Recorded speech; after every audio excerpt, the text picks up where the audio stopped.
Ibig sabihin ng Thyatira.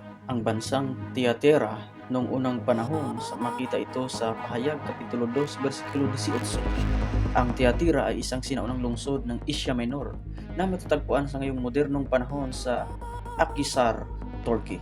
Ang pangalang ito ay posibleng nagmula sa wikang Lydian, bagamat may iba't ibang interpretasyon sa kahulugang ito, kabilang na ang Kastilyo ni Thea. Ang pangalang Thyatira ay posibleng nangangahulugan, pag-aalay o masingsing pagsisiyasat. Sa Griego, maaring galing ito sa salitang Theageithera, sa nangangahulugang anak na babae. Ayon sa ilang scholar, ito ay tumutukoy sa espiritual na aspeto ng simbahan na parang isang anak na babae ng Diyos ngunit nagkaroon ng kompromiso sa kasamaan.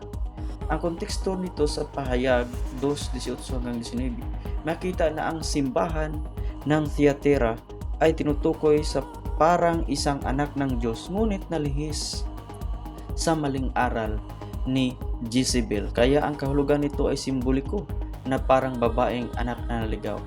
Ibang paliwanag sa kahulugan nito, according sa Strong Concordance ng G2363, Thyatira ay nangahulugang perfume o sweet savor. Maaring may koneksyon ito sa komersyo ng mababangong tila at kalakal na dahil kilala ang Thyatira sa paggawa ng tilang purpura o purple. Ang kultura at tradisyon ng pamumuhay ng Thyatira sa lugar na matagpuan nito sa Asia Minor ay kilala sa mga guilds o samahan ng manggagawang tanner, paggagawa ng tilang purpura, panday ng tanso, at iba pa. Ang relihiyon dito ay maaring tumasamba ang mga tao sa pagano o Diyos-Diyosan, lalo na kay Apollo, tayo isang Diyos ng araw. Ang tradisyon nila ay mayroong mga kasaysayan at kainan na kaugnay sa pagsamba sa mga Diyos-Diyosan. Ito ay may halong imoralidad at mga ritual na labag sa pamantayan ng Diyos. Kaya source of income ay base sa nakatala din sa isang babae na ang pangalan ay si Lydia na tagabinta ng telang purple, mababasa sa Gawa Kapitulo 16, versikulo 14 bilang halimbawa ng negosyanteng taga Thyatira. Ang pamahalaan nila ay bahagi ito ng imperyo ng Roma sa panahon ni Apostol Juan. Kaya ang kasaysayan sa panahon ito ay itinatag ang Thyatira mga bandang 300 before Christian era sa paghahari ni Seleucid Empire. Nulat ni Apostol Juan noong 90-95 Anno Domini ni Apostol Juan sa isla ng Patmos. Kaya ang kalagayan sa panahon ni Apostol Juan, ang simbahan ay may mga tapat, ngunit may malaking kompromiso sa maling aral ni Jezebel, isang simbolong maling propesya at imoralidad. Kaya ang gobyerno sa panahon nito ng Thyatira, sa kasaysayan ng pamumuno ng Thyatira, ay pinamunuan ng iba't ibang imperyo tulad ng pinangunahan ng mga Lydian, at pinaniwalaan na sumunod si Seleucid na refounded in Seleucus I Nicator, the 3rd siglo noong before Christian era. Ang sumunod ng King Pergamos ng Kingdom. Ang Roman Empire ang pang-apat mula noong 133, sunod-sunod na kay Byzantine at Ottomans.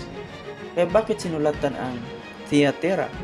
Sa Pahayag 2:18-29, makita dito na ang kanilang mali. Kaya pinapayagan nilang mangaral ang babaeng Jezebel na simbolikong pangalan na magtuturo sa maling aral, imoralidad at pagsamba sa Diyos-Diyosan. Ang ilang mga miyembro ay nagkompromiso sa katotohanan dahil sa pressure ng mga guilds o samahan ng manggagawa na konektado sa paganong ritual. Kaya ano ang kanilang mabuting ginagawa noong panahon na yon? Bakit sila napakahalaga? Kilala sila sa pag-ibig, pananampalataya, serbisyo at pagtitiis sa verse 19. May mga natirang tapat na hindi sumunod sa mga kasalanan ni Jezebel sa verse 24. Kaya ang mensahe ng Panginoon sa kanila, ang gumagawa ng kalooban ko hanggang sa wakas, bibigyan ko ng kapangyarihan sa mga bansa, sa verse 26. Kaya ano ang kalagayan ng Thyatira ngayong panahon?